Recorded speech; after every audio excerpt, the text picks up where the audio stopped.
Hello, Michael Swain here after Kansas football's 38-33 win over Oklahoma here at David Booth, Kansas Memorial Stadium, and that was an instant classic. A game you'll see replayed a lot in Lawrence and in the area for a long time.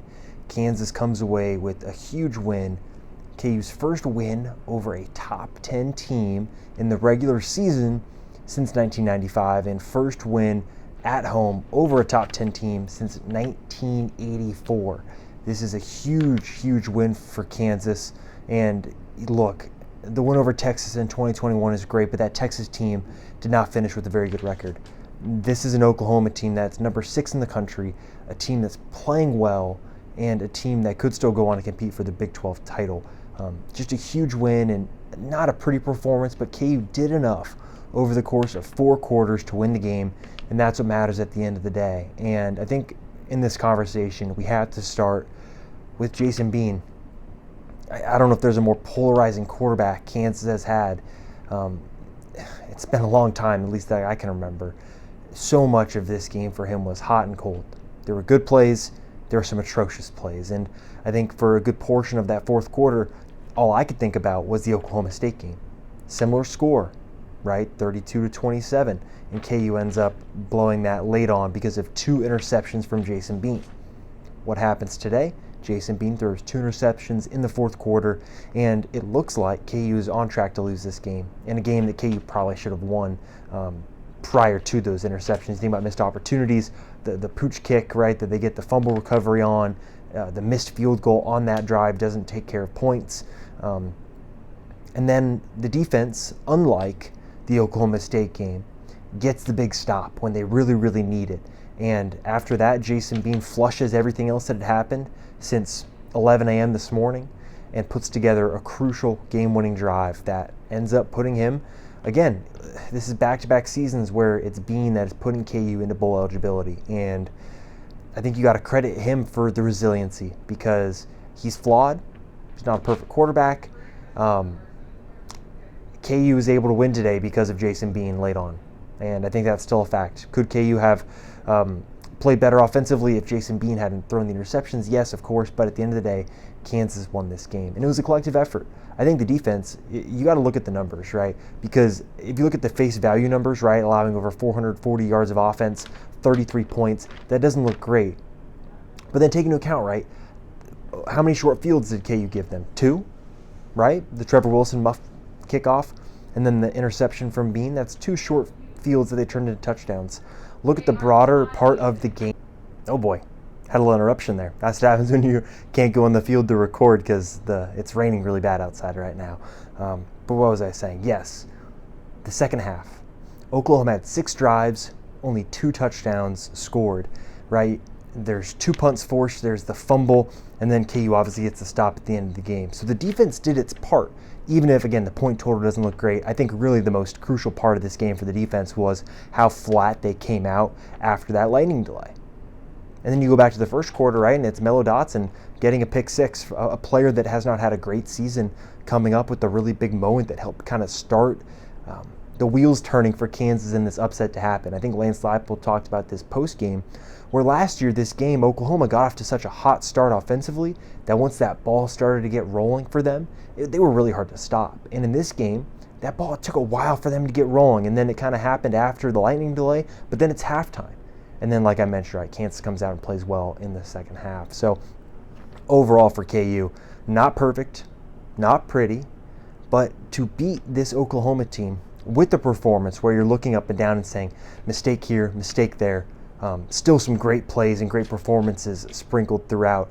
I think KU's defensive line did a really good job against this Oklahoma front. It's not the best Oklahoma offensive line you're ever going to see, but still to be able to limit what they were doing, the really important parts of the game when they're trying to drain the clock and those sorts of things, KU was able to hold its own. You look at offense, right? Mason Fairchild made a big play in the start of the second half. KU's wide receivers, Lawrence Arnold in particular, I thought had a fantastic game. He is quietly having an outstanding season. He's not scoring a bunch of touchdowns. He's not making a bunch of 50, 60-yard incredible plays. But I think over the course of these games, he's putting together solid performance after solid performance. And so collectively, it's a game now that you look and say, all right, it's a win. Kansas now has that 6 wins. Free hits. rest of the season, right? That thing that is on KU's back, getting back-to-back bowl games for the first time since Mark Mangino was the head coach, that's done. And now KU gets to go play Iowa State next week. They come back home, play Texas Tech, K-State, and then on the road to Cincinnati. Look, I'm not going to tell you 9 wins isn't off the table. This is a team that, if they put it together, can go and win 9 games. You saw it last week against Oklahoma. They were close, and then the late collapse obviously doesn't happen, but this is a team that can go and do it, and that's what matters. And so now it's going to be about flushing this, right? How often does Lance Leipold, if you listen to his press conference, how often does he talk about 24-hour rule? Monday morning, tomorrow night, that's when they got to start turning towards Iowa State. And an Iowa State team, I've not seen the score of their game against Baylor, but as of late, they've been playing better. And Ames is a hard place to win for KU. It's a very similar outcomes in terms of history to Stillwater. So for KU, there's still a lot to play for. Really good bowl status. I've not looked at the Big 12 standings, but after today, maybe there might be a sliver of a chance that they could make the Big 12 title game. But there's still a lot to play for this KU team, and just an incredible day in Lawrence. If you go to my Twitter account, you can see some of the videos from postgame. I'll put them in. How about this? I'll cut you a deal. I'll put them in at the end of this. I was on the field postgame and got some cool videos. So stay tuned after this. We'll have some videos for you from postgame. But as always, stay tuned to Fog.net. Plenty of reaction coming. Already got some recruit reaction coming up from Steve Wiltfong. He's been talking to recruits ever since the game ended. 70 players were here today to watch this game. Hopefully they stayed. Hopefully they stayed, because they got one heck of a game. And shout out to the fans that did stay here and stayed throughout the course of the game, because in the third and fourth quarter, you could hear the fans making a difference. Even if it wasn't a full stadium, I totally understand leaving, right? It's terrible weather. Totally understand it. But for those that did stay, kudos to you, because you got to witness a pretty cool day here in Lawrence. So that's what we got. Enjoy some of these behind-the-scenes videos from after the game.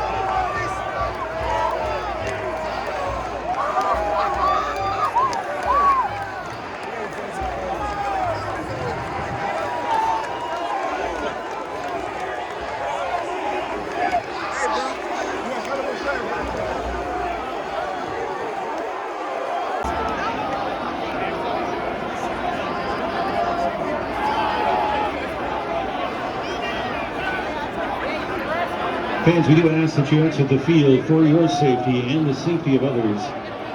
We ask that you abide by campus security guidelines and exit the south end of the stadium, and you can see people doing that now to both exits, which are wide open at the south end, both of those gates. Thank you very much for your cooperation.